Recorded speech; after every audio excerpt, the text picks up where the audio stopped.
विद्यार्थी मित्रांनो, नमस्कार. या अगोदरच्या तासिकेमध्ये आपण प्रामुख्यानं मोरोपंत यांच्या अनुषंगाने काय करत होतो विचार करत होतो. मोरोपंत हे पंडिती काव्य परंपरेतील शेवटचे पंडित कवी आहेत. काळाच्या दृष्टीने शेवटचे आणि पंडिती कवीतील एक सर्वश्रेष्ठ कवी म्हणून त्यांचा काय केला जातो उल्लेख केला जातो मोरोपंताचा. याचबरोबर मोरोपंत यांच्या अनुषंगाने आपण चर्चा करत असताना असंही पाहिलं की नामदेवादिकांच्या काव्यात आढळून येणारी परमेश्वरा कृपेविषयीची तळमळ, नाथांचं गृहस्थाश्रमातील कर्तव्यपूर्तीचं समाधान, त्याचबरोबर त्यांच्या काव्यामध्ये असणारा गोडवा, हे त्यांच्या लेखनाचे काय प्रामुख्याने विशेष आपण पाहिले. त्यानंतर आपण मोरोपंताचं चरित्र अभ्यासलं. चरित्र पाहत असताना आपण असं पाहिलं की इसवी सन 1716 त्यांचा पन्हाळगडावर काय झालेला जन्म झालेला आहे. वयाच्या 24व्या वर्षापर्यंत त्यांनी त्या ठिकाणी त्यांच्या गुरुकडे काय केलं अध्ययन केलेले. आणि मग वयाच्या 24 वर्षापासून नंतर मग ते आपल्याला असं दिसतं की ते बारामतीला आलेले आणि बारामतीला बाबूजी नाईक यांच्याकडे त्यांनी पुराणिक म्हणून काम केलेले, पुराण सांगण्याचं काय केलेलं काम केलेले. आणि पुराण सांगितल्यानंतर उरलेला जो वेळ आहे तो त्यांनी आपल्याला असं दिसतं की अध्ययनामध्ये, अभ्यासामध्ये, त्याचबरोबर त्यांनी काव्य लेखनामध्ये खर्च केलेला आपल्याला दिसून येतो आणि त्यामुळे मग त्यांना भरपूर वेळ मिळायचा.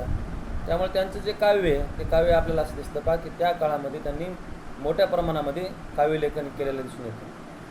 त्यांचं अप्रकाशित आणि प्रकाशित असं साहित्य जर आपण पाहिलं तर 1 लाखांच्या वर त्यांचं काय आहे आपल्याला काव्यसंग्रहाची काय दिसतं संख्या दिसते. एवढं विपुल लेखन त्यांनी केलेलं आहे आणि त्यामुळंच मग अभ्यासकांनी त्यांच्या लेखनाविषयी समुद्राप्रमाणे विपुल आणि बहुरत्ना या स्वरूपात त्यांचं वाङ्मय असल्याचं काय केलं वाङ्मय असल्याचं मत व्यक्त केलेलं आपल्याला दिसून येतं. जवळजवळ ते 41 वर्ष सातत्यानं काय करत होते लेखन करत होते आणि त्यामुळं त्यांचं वाङ्मय आपल्याला फार मोठ्या प्रमाणात दिसतं. जसं रामदासांनी जसं दासबोधांनी लिहिलं फार मोठ्या प्रमाणामध्ये साहित्य दासबोधाचं अनेक साहित्य आज अप्रकाशित आहे. मोरोपंतात देखील बरंचसं साहित्य प्रकाशित सुद्धा झालं नाही एवढं मोठं साहित्य लेखन त्यांनी केलेलं आपल्याला या ठिकाणी दिसून येतं आणि त्यामुळं मोरोपंतांच्या काळामध्ये महाराष्ट्रामध्ये राजकीय जीवनामध्ये फार मोठ्या प्रमाणामध्ये रणधुमाळी असली.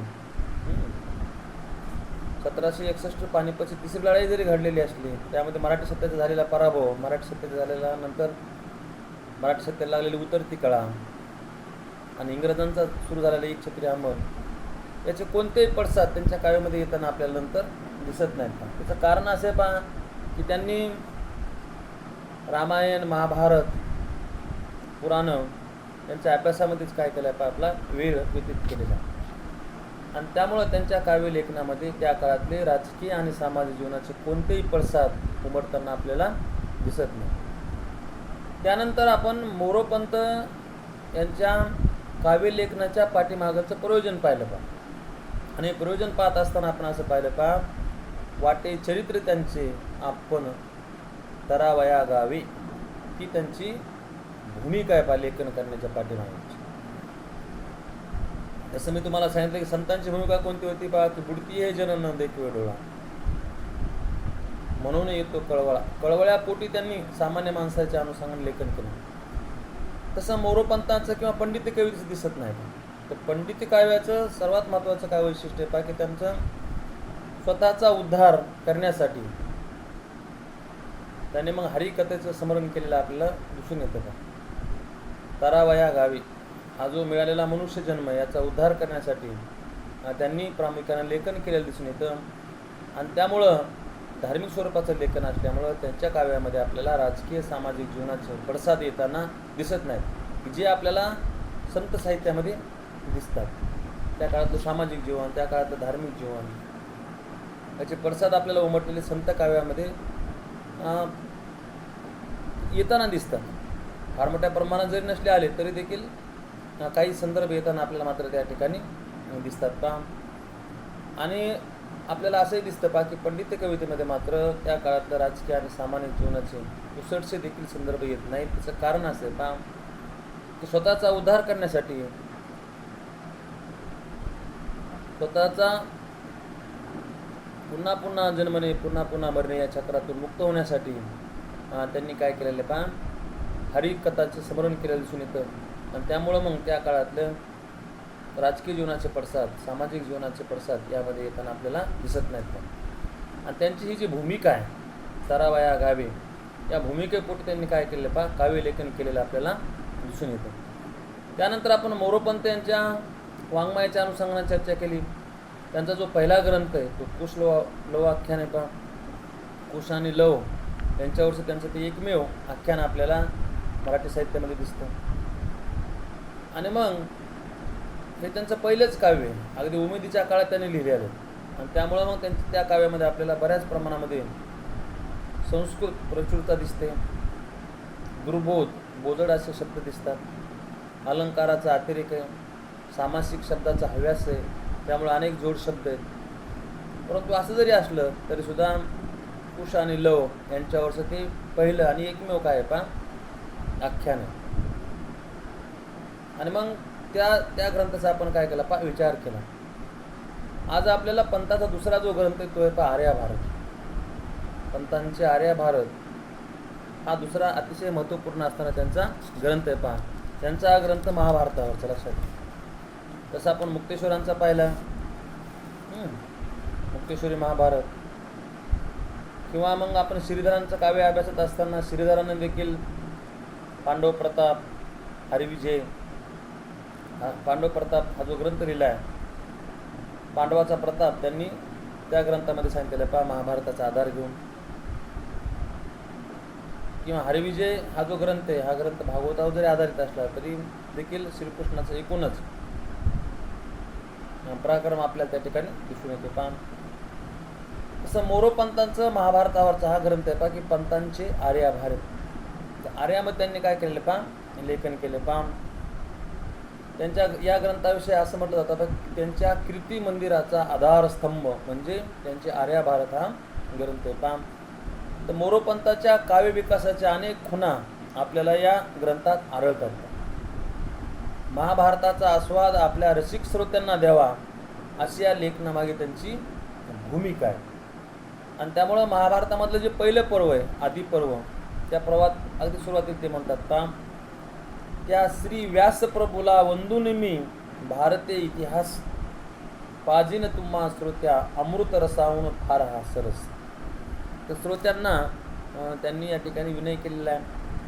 आणि ते श्रोत्यांना असं म्हणतात पहा की व्यासाला वंदन करून मी महाभारताचा हा जो इतिहास आहे तो तुम्हाला अमृत रसासारखा काय करेल पहा, पाजी असं म्हटलेलं आहे त्यांनी पहा. आणि आता व्यापक स्वरूपाचा हा ग्रंथ आहे पहा, लक्षात घ्या. आर्याच्या फक्त 17,000 चरणात आकारबद्ध करण्यात मोरोपंताचे संक्षेप चातुर्यच दिसते. म्हणजे मुळामध्ये महाभारत हा अतिशय व्यापक ग्रंथ आहे. महाभारताचे 18 पर्व आपण पाहिलं पहा, आधी, सभा, वन, विराट, सौप्ती, कर्ण पर्व, विराट पर्व, 18 पर्वामध्ये अतिशय व्यापक असणारा हा ग्रंथ आहे. परंतु मोरोपंतांनी मात्र तो अतिशय संक्षिप्त स्वरूपामध्ये 17,000 चरणात काय केलं पहा, आकारबद्ध केलेलं. 17,000 चरणामध्ये पहा. काही ठिकाणी विस्तार आहे आणि काही ठिकाणी संक्षेप आपल्याला या ठिकाणी दिसून येतो पहा.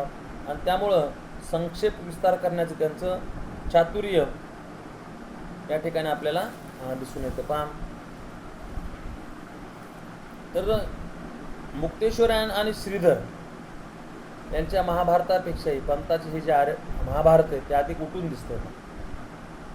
संक्षेप आणि विस्तार त्यांनी या ग्रंथामध्ये केलेला आपल्याला दिसून येतो पहा. आणि त्यामुळं त्यांच्या आर्याभारत या ग्रंथाविषयी राजश्री जोग असं म्हणतात पहा की कथाकथनात योग्य व आवश्यक असा संक्षेप करून मुळातील ऐसपैस विषयांतरे व अस्ताव्यस्त वर्णने काढून टाकून मूळ कथेवर लक्ष केंद्रित करून कथा प्रमाणबद्ध अशा आकारात मांडून दाखविण्यात त्यांच्या हा संयमाचा फार उपयोग झाला. राशीजोग यांनी काय म्हटलं पाहिजे यांच्या ग्रंथाविषयी, तर महाभारत हा ग्रंथ अतिशय व्यापक आणि विस्तृत आहे, त्याचे 18 पर्व आहेत, लक्षात घ्या. आणि असा हा प्रदीर्घ असणारा ग्रंथ त्यांनी केवळ आपल्या दिसतं बाकी 17,000 ओव्यामध्ये संक्षेप स्वरूपामध्ये त्यांनी मांडलेला आहे. आणि मग हे मांडत असताना त्यांनी प्रामुख्यानं काही भाग वगळलेला आहे, जे अनावश्यक असा जो भाग आहे तो त्यांनी वगळलेला आहे. काही वर्णनं त्यांनी काढून टाकून मूळ जी कथा आहे कौरव आणि पांडव त्यांच्या लढाईची त्याच्यावर लक्ष काय केलेलं आहे केंद्रित केलेलं दिसून येतं आणि त्यामुळं कथा प्रमाणबद्ध अशा स्वरूपात मांडण्यामध्ये त्यांचा जो कसब आहे तो कसब या ग्रंथामध्ये आपल्याला दिसून येतो. आता संक्षेपपूर्ण निवेदन जाणीव त्यांनी पंतांनी वाचकांना देखील करून दिले. ते असं म्हणतात व्यासकृत महाभारत लक्ष ग्रंथ प्रसिद्ध हा भारत, आर्यावृत्ते रचितो स्वल्पताची आणि तो कथा सार. तर व्यासांचं जे महाभारत आहे हा हे ग्रंथ खूप मोठा आहे, पुन्हा भारी असणारा हा ग्रंथ आहे. मग असा असणारा ग्रंथ आपण काय करतो आर्यावर्तामध्ये रचितो स्वल्प म्हणजे कमी ह्याच्यामध्ये आणि सारी कथा आपल्यासमोर ठेवत असताना श्रोत्यांना म्हटलेले आता कर्ण प्रवाहातील त्रिपुरांचा इतिहास किंवा दुष्यला जन्म, दुष्यला विवाह, कल्मास्पाद कथा असे मुळातील कितीतरी प्रसंग पंतांनी जाणीवपूर्वक गाळले आहेत. तर महाभारतामधील जे अनेक प्रसंग आहेत ते त्यांनी गाळलेले आहेत. त्याच्यामध्ये मग कर्णप्रवाहामधील त्रिपुर राजाचा जो आलेला इतिहास आहे त्या राजाचा तो त्यांनी वगळलेला आहे. दुष्यला जन्म तो त्यांनी वगळलेला आहे. दुष्यलाचा विवाह, कल्मास्पाद कथा असे अनेक भाग त्यांनी काय केले उगाळलेले आहेत. तर हा संक्षेप करताना ते असं म्हणतात गाया श्रवण कराया योग्य परी ग्रंथ विस्तारा काही, इतिहास गाळला हा झाला श्रम मलाही चित्तावृत्ता. त्यांना हा ग्रंथ संक्षिप्त स्वरूपाचा करायचा असल्यामुळे त्यांनी काय केलं की काही कथा, काही वर्णने, विषयांतरे त्यांनी या ठिकाणी गाळलेले आपल्याला दिसून येतात. याशिवाय त्यांनी काही विस्ताराने देखील सांगितलेले. कोणता भाग आहे विस्ताराने तर पुरुष स्त्रियांनी धर्मराजास उद्देशून केलेले भाषण पंतांनी विस्तृत केले आहे. किंवा राधेने कर्णाबद्दल केलेला विलाप, किंवा कर्णाबद्दल कुंती व धर्म यांनी केलेला विलाप हा पंत प्रतिभेचा स्वतंत्र विलास आहे. लढाईमध्ये कर्ण मारले गेल्यानंतर कुंती आणि धर्म यांनी केलेला विलाप हा त्यांच्या प्रतिभेचा काय स्वतंत्र विषय आपल्या ठिकाणी दिसून येतो. त्याचे जे वर्णन त्यांनी केले ते वर्णन या स्वरूपाचे अंकी मस्तक होऊनी ती बाळा उत्तरा पाही पती, शिबुक धरुनी हलविते लिहिले ऐसे कैसे महिपती. हा उत्तरा विलाप अत्यंत करुण रसपूर्ण आहे. रसपूर्ण प्रसंग निर्मिती हे पंत शैलीचे वैशिष्ट्य आर्य भारतातील अनेक प्रसंगातून दिसून येते. आता ह्याच्यामध्ये शकुंतला, ययाती, आता हे आदिपर्वामधले शकुंतला, ययाती यांच्या आख्यानाच्या निमित्ताने आलेला शृंगार सर्व रस कसे येतात तर आदिपर्वामधल्या ह्या कथा आहेत. ययाती राजाची कथा, शकुंतला, दुष्यंत यांच्या कथा, ययाती देवयानी आणि शर्मिष्ठा यांच्या संदर्भातला शृंगार, किंवा शकुंतला आणि दुष्यंत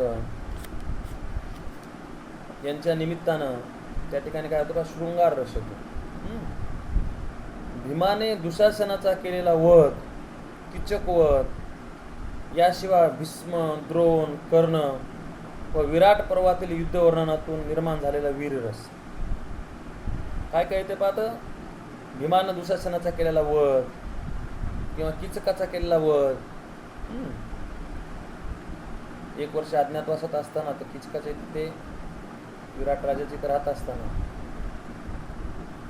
भीमानं काय केलेलं किचकाचा वध केलेला आहे. किंवा भीष्म पर्व, द्रोण पर्व आहे का ना, किंवा कर्ण आणि विराट हे लढाईचे जे 4 पर्व त्या 4ही पर्वामध्ये मला माहिती की सुरुवातीला भीष्म हे काय असतात कौरवांच्या सेनेचे सेनापती प्रमुख ते असतात. भीष्म मारल्या गेल्यानंतर द्रोण होतात आणि द्रोण गेल्यानंतर कोण होतात? कर्ण. हे सगळे लढाईचे पर्व होते. या लढाईच्या पर्वामध्ये आलेला त्या ठिकाणी वीररस या ठिकाणी दिसून येतो. पहा या ठिकाणी झालेले जे युद्ध वर्णन आहे त्यामधून प्रामुख्याने वीररस येतो. पहा किंवा वस्त्रहरण प्रसंगी द्रौपदीने केलेला धावा, म्हणजे कारुण्य कसं येतं. ज्यावेळेस सभापर्वामध्ये द्रौपदीचं वस्त्रहरण होत असतं त्यावेळेस द्रौपदी ही हरीचा धावा करते, श्रीकृष्णाचा धावा करते, त्यावेळेस आलेला विलाप. किंवा अभिमन्यूच्या मृत्यूनंतर अर्जुनाचा जो मुलगा असतो अर्जुन, आपलं अभिमन्यू, त्याच्या मृत्यूनंतर अर्जुन आणि सुभद्रा, उत्तरा यांनी शोकातून केलेले कारुण्य. म्हणजे अभिमन्यू हा चक्रव्यूहामध्ये सापडतो आणि कौरव काय करतात? त्यांना मारतात. त्यावेळेस मग अर्जुनची पत्नी असणारी सुभद्रा किंवा अभिमन्यूची पत्नी उत्तरा यांच्या शोकातून निर्माण झालेलं कारुण्य त्यांनी मांडलेले. पहा किंवा उत्तर भ्रोनंडा याच्यातून समाजातून निर्माण झालेला विनोद, अशा कितीतरी रसाची इथे निर्मिती झाली आहे. अशा अनेक युद्धवर्णन प्रसंगात अद्भुत रसाची झाक आहे.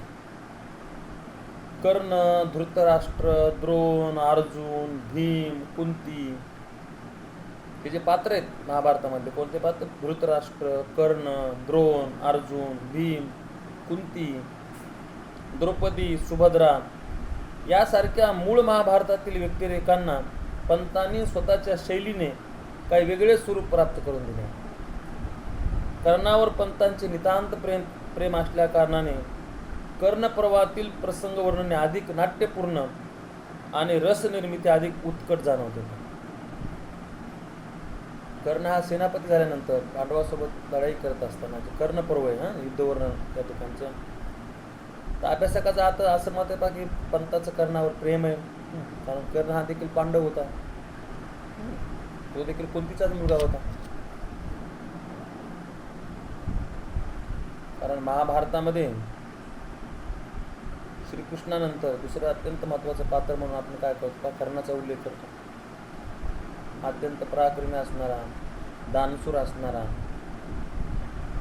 दिलेला शब्द पाळणारा. शेवटी श्रीकृष्ण कर्णाला सांगतो की तू पांडव आहेस अशात, आणि तू जर पांडवाच्या बाजूने लढलास दुर्योधनाच्या बाजूने लढण्याऐवजी, कौरव पांडवाच्या लढाईमध्ये जर विजय पांडवांचाच होणार आहे, तू जर पांडवाच्या बाजूने लढलास तर तू विजयी होशील. आणि मग साहजिकच विजय झाल्यानंतर सगळ्यात मोठा म्हणून तू राजा होशील. तरी देखील कर्ण हा दुर्योधनाला सोडत नाही. आपण लक्षात, कारण मित्राला दिलेला शब्द तो अत्यंत महत्त्वाचा मानतो. अशा इतकंच नाही तर श्रीकृष्णाला हे माहीत होतं बा की कर्णाला ही द्रौपदी ही आवडत असते. आणि त्यावेळेस मग पहिल्यांदा तो सत्तेचा मोह दाखवतो श्रीकृष्ण, पुन्हा तो स्त्रीचा मोह दाखवतो.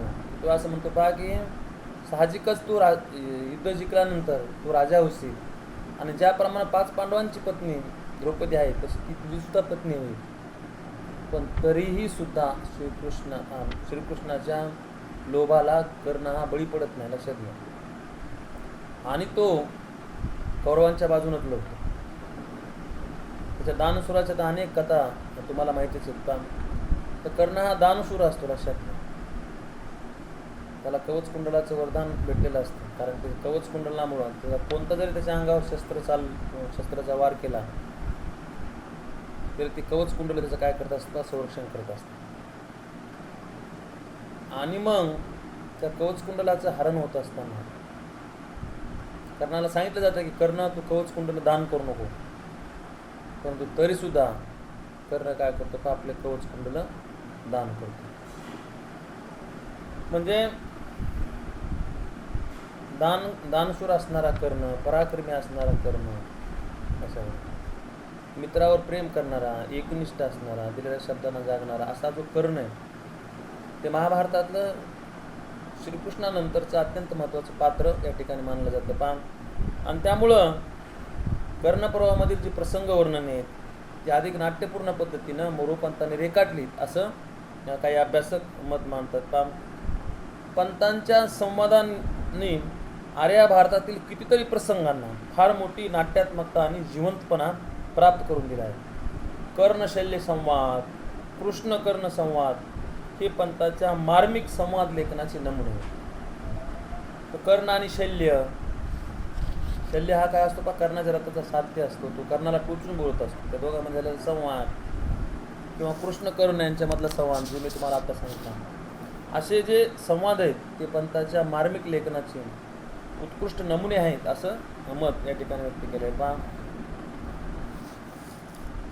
तर ज्यावेळेस शेवटी लढाईमध्ये कर्ण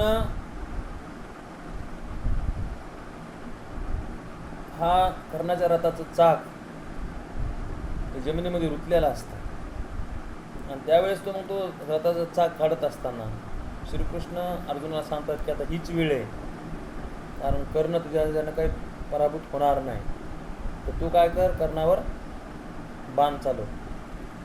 अशा वेळेस अर्जुन श्रीकृष्णाला म्हणतो की हा काही धर्म नाही. एका निशस्त्र माणसाच्या हातावर त्याच्यावर वार करणं, ज्याच्याजवळ शस्त्र नाही त्याच्यावर वार करणं हे धर्म सांगत नाही असं अर्जुनही श्रीकृष्णाला म्हणतो. परंतु श्रीकृष्ण सांगतो की कर्णाला जर मारायचं असेल तर हीच वेळ उत्तम आहे, योग्य आहे. त्याच्या रथाचं चाक जाणीवपूर्वक फसवलं जातं शल्याकडून, लक्षात घ्या. आणि मग अशा वेळेस कर्ण काय करतो पहा की आपलं त्याचं धनुष्य त्यानं बाजूला काढलेलं आहे आणि तो रथाचा चाक काढत असतो, त्याच्या हातामध्ये शस्त्र नसतं. आणि त्यावेळेस मग ज्यावेळेस अर्जुन त्याला बाण मारत असतो त्यावेळेस त्या दोघांमध्ये झालेला जो संवाद आहे तो संवाद देखील मोरोपंतांनी सुंदर पद्धतीने रेखाटलेलं आहे. पहा, त्यावेळेस कृष्ण कर्णाला म्हणतो, कर्ण अर्जुनाला म्हणतोय की हा काही धर्म नाही, हा काही क्षत्रिय धर्म नाही एका निशस्त्र माणसावर वार करणं, कारण माझ्याजवळ कोणतंही शस्त्र नाही, मी रथाचं चाक काढत असताना तू माझ्यावर वार करू नको. त्यावेळेस कृष्ण कर्णाला बोलतोय. पहा, ते जे वर्णन आहे ते त्याने अत्यंत सुरेख केलेलं आहे. पहा, त्यास म्हणतात, कृष्ण म्हणे राधया भला बरा समरसी आज धर्मात, निचे व्यसनी बुडता निंदिती देवासी न स्वकर्मात. कृष्ण म्हणतोय की तुला आज बरा धर्म आठवला, पाठीमाग जेव्हा सभेशी नेली पांचाली मानले न मनी शरण. जेव्हा पांचाली म्हणजे द्रौपदीचं वस्त्रहरण होत होतं त्यावेळेस ते त्या ठिकाणी बसलेलं होतं असतं, त्यावेळेस तुला धर्म आठवला नाही का, एका स्त्रीवर अन्याय होत असताना. तेव्हा गेला होता कुठे राधा सुद्धा तुझा धर्म, तेव्हा तुझा धर्म कुठे गेला होता. तर हा जो संवाद आहे तो संवाद त्यांनी सुंदर पद्धतीने रेखाटलेला आहे. पहा, किंवा कर्णपर्वामध्ये हे स्त्री नव्हे प्रतिष्ठा तुमची, जरी इस सोडिता पाणी, धर्मे चारतेच असे वतला का प्रथम जोडिता पाणी. हे द्रौपदीने भीमाच्या वीरत्वाला आणि पुरुषत्वाला केलेलं आव्हान, असे अनेक शब्द त्याच्यामध्ये नाट्यात्मकता दिसते. पहा, मार्मिक संवाद आणि रस परिपोष यांच्या जोडीला अलंकाराची लयलूट आर्य भारतात झाल्याने अनेक स्थळे रमणीय झाली आहेत. पांडवांची ही कथा पंतांनी वीररसाला प्राधान्य ठेवून रेखाटली असली तरी तिला भगवत प्रेमाचा दिव्य स्पर्शय आहे. ज्यामध्ये वीररस प्रामुख्याने असला तरी त्यामध्ये आपल्याला असं दिसतं पहा की भगवत प्रेमाचा दिव्य स्पर्शही तिच्यामध्ये जाणवतो. पहा, आणि त्यामुळं लरा पांगरकर म्हणतात पहा या ग्रंथाविषयी की पंताचे भारत वाचत असताना मनोरंजनाबरोबर सदाचाराचा बोध होऊन चित्त भक्तिरसात वाहते. गुरु शिष्य पिता पुत्र राजा प्रजा बंधू मित्र वगैरेंची श्रेष्ठ कर्तव्य काय आहे हे यामध्ये येतं पहा महाभारतासमोर. म्हणजे गुरुचे कर्तव्य काय, शिष्याचे कर्तव्य काय, पित्यानं कसं वागावं, पुत्रानं कसं वागावं, राजा त्यानं कसं वागावं, प्रजेनं राजावर कसं प्रेम करावं, भावानं भावावर कसं प्रेम करावं, मित्रानं मित्रासोबत कसं वागावं, अशा अनेक नैतिकता किंवा शिकवण सदाचार्य त्याच्यामध्ये येताना दिसते पा. असं लरा पांगरकर म्हणतात पा. याशिवाय शांती, क्षमा, दया, परोपकार, कुलीनत्व, सत्व, आता हे नैतिक मूल्य आहेत पा. गुरु कोणतं? दया, क्षमा, शांती, सत्व, धैर्य इत्यादी सद्गुणांची प्रेमय काय आहेत, इत्यादी जी सद्गुण आहेत याची प्रेमय काय आहेत याचं महत्त्व त्यांनी सांगितलेले पा. किंवा काम, क्रोधादी षड्रिपू, दुराग्रह, दूत, कुसंगती इत्यादिकाचे दुष्परिणाम काय होतात यासंबंधी पंताने आपले विचार कधी पात्रांच्या तोंडात व कधी स्वतंत्रपणे मांडलेली या ठिकाणी दिसून होतात. आणि त्यामुळं मोरोपंत हे समाजातले केवढ्या दर्जाचे नीतिशिक्षक होते हे समजते. तर मोरोपंतांनी त्या काळामध्ये ही जी नैतिक मूल्ये असेल किंवा गुरु, शिष्य, राजा यांचे कार्य किंवा हे जे काम, क्रोध हे जे दोन षड्रिपू यामुळं होणारी वाताहत माणसाची किंवा कुसंगती, दुराग्रह, दूत या अनुषंगाने केलं त्यांनी चिंतन या ग्रंथामध्ये येताना आपल्याला दिसतं पहा. आणि त्यामुळं हा मोरोपंताचा एक अत्यंत महत्त्वाचा ग्रंथ असल्याचं मत त्यांनी व्यक्त केले पहा.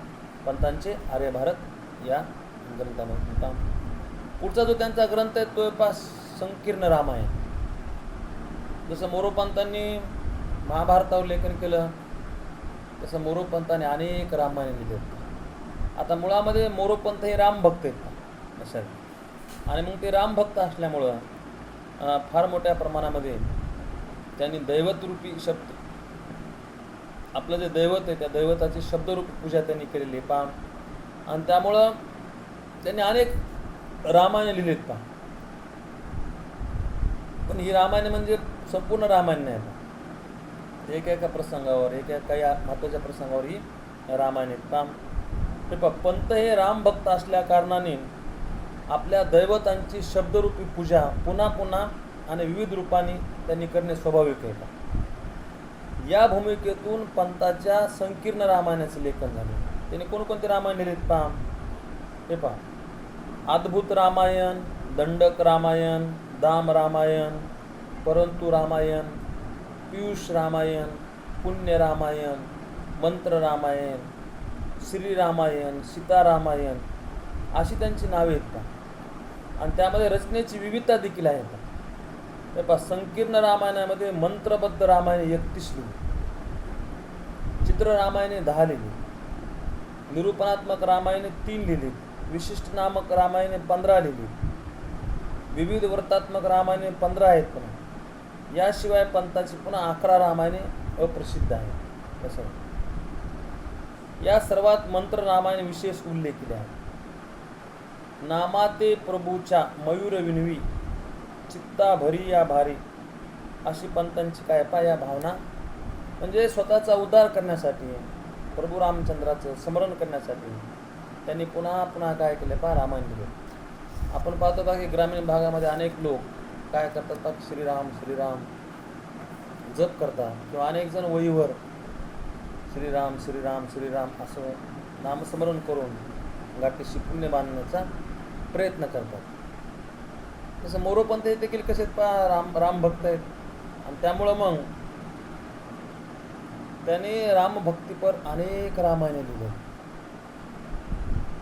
अतिशय व्यापक स्वरूपात त्यांनी काय केलं पहा लेखन केलेलं आपल्याला या ठिकाणी दिसतं पहा. ज्यामध्ये दाम रामायणे, चित्र रामायणे, निरूपणात्मक रामायणे अशी त्यांची जवळजवळ 50 ते 55 रामायणाची काय भरते पहा संख्या भरते. आणि त्यामुळं पंतांनी शब्दचित्रे रचण्यात व यंत्रे बांधण्यात आपल्या बुद्धीचा अपव्यय केला असा अभिप्राय डॉक्टर विल्सन यांनी दिला. असा एवढा प्रतिभाशाली असणारे मोरोपंत यांनी काय केला पहा आपल्या बुद्धीचा अपव्यय केला, पुन्हा पुन्हा तेच लेखन करून असा अभिप्राय डॉक्टर विल्सन या लेखकाने दिलेला दिसून येतो पहा. त्यांची जवळजवळ 108 रामायण आहेत अशा. आणि 108 रामायणामध्ये प्रभू रामचंद्र यांचं स्मरण करण्यासाठी पुन्हा पुन्हा तोच आशय आणि विषय त्यांनी या ठिकाणी मांडलेला दिसून येतो. आणि त्यामुळे त्यांची रामायण तितकी काही प्रसिद्ध नाहीत. जसं त्यांचं आर्य भारत सगळ्यात प्रसिद्ध आहे पहा. आणि त्यामुळं कित्येक रामायणात ऋषींची, राजांची, तीर्थक्षेत्रांची नावे गुंफलेली आहेत. ही सारी काव्यरचनामधील वृत्ती आहे.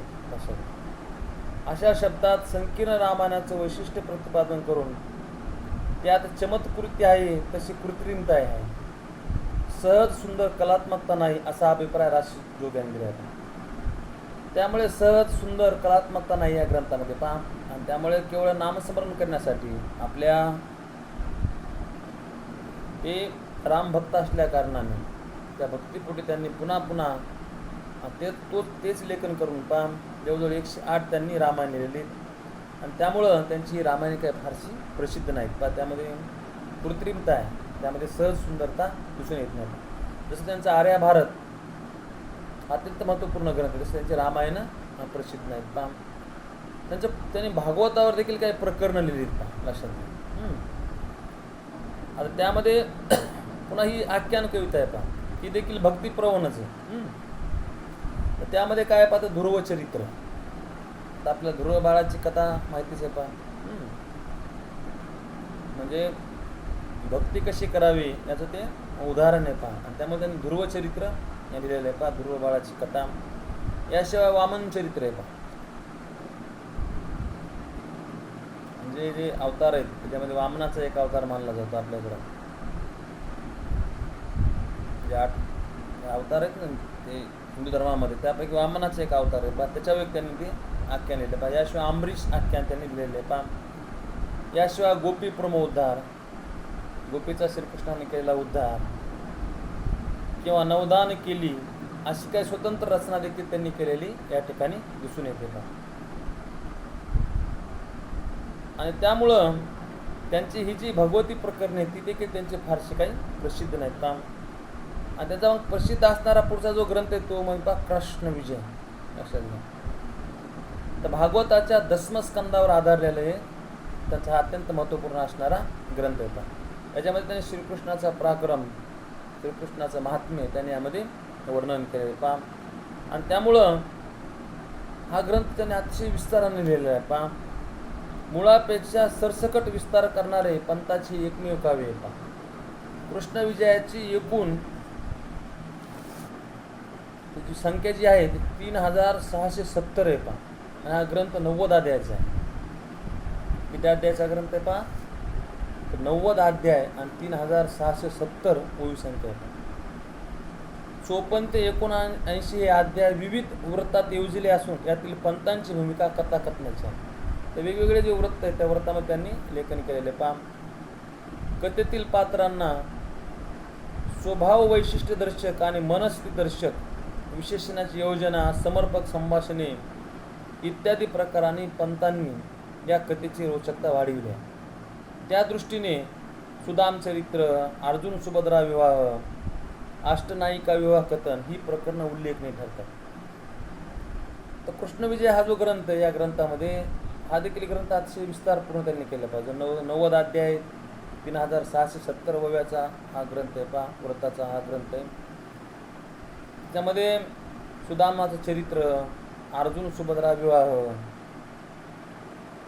त्याच्यामध्ये असलेली श्रीकृष्णाची भूमिका, पुन्हा कौरव पांडवांच्या लढाईमध्ये पुन्हा कृष्णाची असलेली भूमिका, या अंगाने हा ग्रंथ लिहिलेला आपल्याला दिसून येतो का.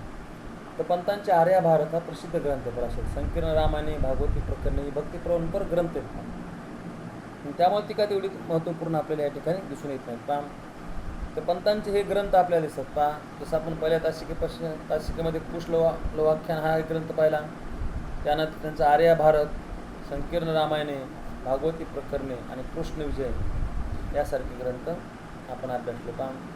आता त्यांचं राहिलेली पहा स्फुट रचना आणि त्यांची काही स्त्री गीतं, या अनुषंगाने आपण शेवटच्या तासिकेमध्ये विचार करू. धन्यवाद.